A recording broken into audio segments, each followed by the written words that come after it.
اللہ کی کتاب میں 12 مہینے ہیں. جس دن اس نے آسمان اور زمین کو پیدا کیا، یعنی اس دن سے اللہ نے 12 مہینے بنائے. منہا اربعۃ حرم، ان میں سے 4 حرمت والے ہیں، اور ان مہینوں میں خاص طور پر اپنی جانوں پر ظلم نہ کرو، اس کا حکم دیا گیا. صحیح بخاری میں بھی آتا ہے، ابو بکرہ کی روایت ہے کہ نبی صلی اللہ علیہ وسلم نے فرمایا، زمانہ گھومتا ہوا اپنی اصلی حالت پر آ گیا ہے جس دن اللہ نے آسمانوں اور زمینوں کو پیدا کیا تھا. کیونکہ عربوں نے مہینوں کی گنتی میں بہت کچھ تبدیلیاں کر دی تھی، کبھی کسی سال میں مہینہ بڑھا دیا، کبھی گھٹا دیا، تو وقت اپنی اصل پہ نہیں رہا تھا. لیکن جس سال نبی صلی اللہ علیہ وسلم نے حج کیا، اس موقع پر یہ فرمایا کہ یہ حج اپنے اصلی صحیح وقت پر اور صحیح تاریخ کے مطابق ہوا ہے. فرمایا زمانہ گھومتا ہوا اپنی اصلی حالت پر آ گیا ہے جس دن اللہ نے آسمانوں اور زمینوں کو پیدا کیا تھا. سال 12 مہینوں کا ہے، جن میں 4 مہینے حرمت والے ہیں، 3 تو مسلسل ہیں یعنی ذوالقعدہ، ذوالحجہ اور محرم، اور ایک رجب مضر جو جمادہ اور شعبان کے درمیان میں ہے. تو یہ 4 مہینے جو ہیں یہ حرمت والے ہیں، اور ان کی حرمت میں سب سے اہم چیز یہ ہے کہ انسان حرام کاموں سے بچے.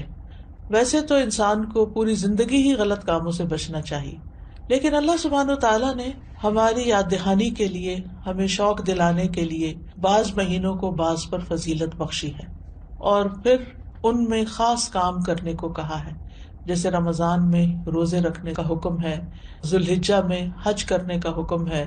عربوں کے ہاں رجب میں زیادہ تر عمرہ کیا کرتے تھے، لیکن کوئی خاص اس کی ایسی فضیلت تو نہیں ہے. اسی طرح یہ جو 4 حرمت والے مہینے ہیں، ان کا جو خاص حکم ہے وہ یہ کہ ان میں اپنی جانوں پر ظلم نہ کرو. اپنی جان پہ ظلم کرنا 2 طرح سے ہوتا ہے. ایک تو یہ کہ انسان گناہ کے کام کرے. جن مہینوں میں نیک کام کرنے کا ثواب بڑھ جاتا ہے، ان مہینوں میں گناہ کرنے کی سزا بھی زیادہ ہوتی ہے اور اس کی ممانعت بھی زیادہ ہوتی ہے. تو بطور خاص، کیونکہ اگر سال کے یہ 4 مہینے انسان اچھی طرح پریکٹس کرے تو پھر باقی مہینوں میں بھی اللہ کی حرمتوں کو پامال نہیں کرے گا. اور دوسرا یہ کہ انسان کسی دوسرے پر بھی ظلم نہ کرے، کیونکہ جب انسان دوسرے پر ظلم کرتا ہے تو وہ دراصل اپنے اوپر کرتا ہے. جیسا کہ انسان دوسرے کے ساتھ احسان کرتا ہے تو وہ دراصل اپنے اوپر کرتا ہے. قرآن مجید میں آتا ہے، ان احسنتم احسنتم لانفسکم، اگر تم نے نیکی کی، احسان کیا تو اپنی جان پر کیا. یعنی بظاہر ایسا لگتا ہے کہ جیسے انسان دوسرے کو فیور دے رہا ہے، لیکن حقیقت میں وہ اس کے اپنے لیے ہی بہتر ہوتا ہے. محرم کو اللہ کا مہینہ قرار دیا گیا ہے. یہ اس مہینے کے فضائل میں سے ہے. نبی صلی اللہ علیہ وسلم نے اس کے بارے میں فرمایا، ان ابی ہریرہ رضی اللہ عنہ قال قال رسول اللہ صلی اللہ علیہ وسلم، افضل الصیام بعد رمضان شہر اللہ المحرم. یہ صحیح مسلم کی روایت ہے.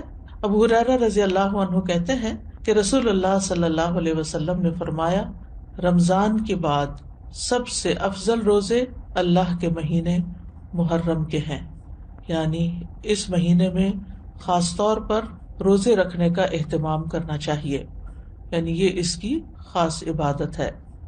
اس مہینے کو شہر اللہ المحرم کہہ کر شرف دیا گیا ہے، یعنی اللہ تعالیٰ نے اس کو اپنی طرف منسوب کیا کہ یہ اللہ کا مہینہ ہے. اس سے اس مہینے کے شرف اور فضیلت پر دلیل ملتی ہے. اللہ سبحانہ تعالیٰ اپنی خاص خاص مخلوقات کو اپنی طرف منسوب کرتا ہے. جیسے اللہ سبحانہ تعالیٰ نے محمد صلی اللہ علیہ وسلم کو، ابراہیم علیہ السلام کو، اسحاق علیہ السلام کو، یعقوب علیہ السلام کو اور دیگر انبیاء کو اپنی عبودیت کی طرف منسوب کیا ہے کہ یہ اللہ کے بندے ہیں، ان کو اپنا بندہ قرار دیا ہے. اسی طرح خانہ کعبہ کو اللہ تعالیٰ نے بیت اللہ کہا ہے، اللہ کا گھر. اسی طرح قوم سمود کی اونٹنی کو اللہ تعالیٰ نے ناقۃ اللہ کہا، اللہ کی اونٹنی. تو جس چیز کو اللہ تعالیٰ اپنی طرف منسوب کرے وہ اس کی خاص عزت اور تشریف کی وجہ سے ہوتا ہے، یعنی اس کی خاص امپورٹنس کی وجہ سے ہوتا ہے. اگرچہ حرمت والے مہینے 4 ہیں، لیکن ان 4 میں سے پھر افضل جو ہے وہ محرم ہے. حسن بصری رحمت اللہ علیہ کہتے ہیں کہ حرمت کے مہینوں میں سے بھی سب سے افضل مہینہ محرم کا ہے. اگر دیکھا جائے تو سال کا آغاز اور اختتام دونوں ہی حرمت والے مہینوں سے ہوتے ہیں۔ حسن بصری کہتے ہیں کہ اللہ نے سال کو حرمت والے مہینے سے شروع کیا، یعنی محرم سے شروع کیا، اور سال کا اختتام بھی حرمت والے مہینے کے ساتھ کیا، یعنی ذوالحجہ کے ساتھ۔ اور پھر اللہ کے نزدیک ہجری سال میں رمضان کے بعد محرم سے زیادہ اور کوئی مہینہ عظمت والا نہیں۔ تو اس سے آپ اندازہ لگا سکتے ہیں کہ اس مہینے کی کتنی فضیلت ہے۔ اور محرم میں سے بھی پہلے 10 دن زیادہ فضیلت کے ہیں۔ سلف صالحین 3 اشروں کی تعظیم کیا کرتے تھے۔